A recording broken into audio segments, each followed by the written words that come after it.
Hi guys, take Swapnil सर्व्हिसमध्ये आपलं स्वागत आहे। आज आपण पाहणार आहोत टेबल फॅन रिपेअरिंग व खालचा नट काढून घेतल्यानंतर हे वायरिंग सोडवून घ्यायचं आहे। वायरिंग सोडवून घेतल्यानंतर बॉडीला 4 स्क्रू असतात, ते स्क्रू काढून घ्यायचे आहे। आपण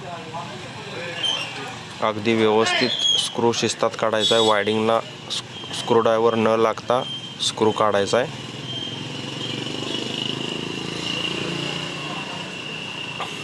हे आपण आता स्टेटर काढायचा आहे। बाजूला स्टेटर काढलेला आहे। हा रोटर बाजूला काढून पुसून घ्यायचा आहे व्यवस्थित। याचा शाफ्ट खराब झालेला आहे, तो शाफ्ट आपण चेंज करणार आहोत। तो शाफ्ट कसा चेंज करतात ते बघा। आता हा जुना शाफ्ट काढून घ्यायचा आहे। अशा प्रकारे हा जुना शाफ्ट काढून घ्यायचा आहे आणि नवीन शाफ्ट ह्याच्यामध्ये बसवायचा आहे। हा नवीन शाफ्ट आहे। हा नवीन शाफ्ट ह्याच्यामध्ये बसवून घ्यायचा अगदी व्यवस्थित मापशिरी। याच्यानंतर याचे पुढचे मागचे फॅन घालायचे। फॅन अडकावून अगदी व्यवस्थित हा जुना काढला, हा नवीन बसवलेला शाफ्ट आहे, पुसून घ्यायचा आहे। ह्याच्यामध्ये जे बुशिंग असतात हे बुशिंग आहेत।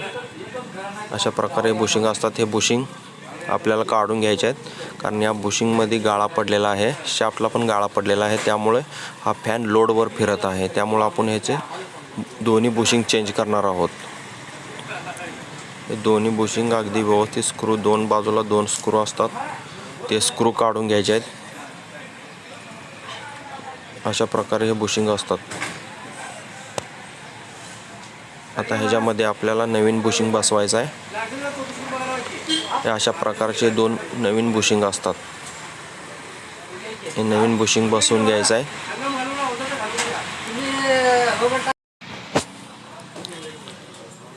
हे बुशिंग बसवून घ्यायचं आहे आपण नवीन। दोन्ही बाजूचे स्क्रू टाईट आवळून घ्यायचे आहेत। बुशिंग थोडेफार हलते का बघायचं आहे। याचे पण बुशिंग बसवून घ्यायचं आहे। 2 स्क्रू आवळून घ्यायचं आहे टाईट करून, आणि थोडं नॉर्मल बुशिंग हललं पाहिजे जाग्यावरून, एकदम टाईट करायचं नाही, थोडंफार इकडं तिकडं हललं पाहिजे बुशिंग।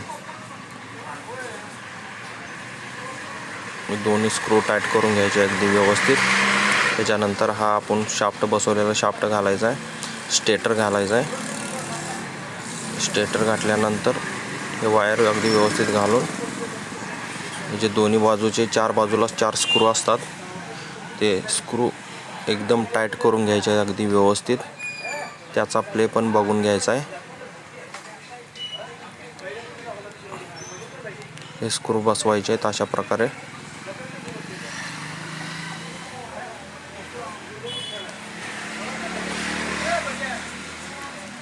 अगदी व्यवस्थित टाईट करून घ्यायचे स्क्रू टाईट करून झाल्यानंतर या तिन्ही वायरीचे लाल, पिवळी, काळी अशा वायरीचे तिन्ही कलर टू कलर कनेक्शन करून त्याला चिकट टेप अगदी व्यवस्थित टेपिंग करून घ्यायचं आहे। या तिन्ही वायरी आपण जोडलेल्या आहेत, चिकट टेप लावून अगदी व्यवस्थित फिट करून घ्यायचं आहे, शॉर्ट होणे अशा प्रकारे।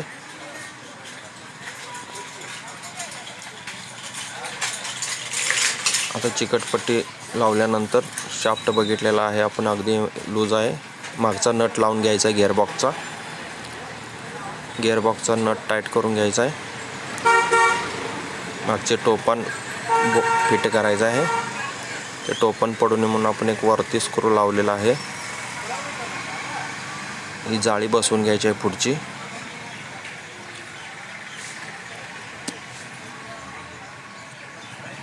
पुढची जाळी बसवून झाल्यानंतर याची पिन घालून घ्यायची आहे। शाफ्टची पिन व्यवस्थित बसवल्यानंतर पुढचे पाते फिट करून घ्यायचं आहे। हे फॅन पाते त्या खाचमध्ये अडकून व्यवस्थित फिट करून घ्यायचं आहे। याच्या पेचा उरपाटे असतात। त्याच्यानंतर आपण चालू करून बघितलं आहे, हा फॅन अगदी व्यवस्थित फिरत आहे।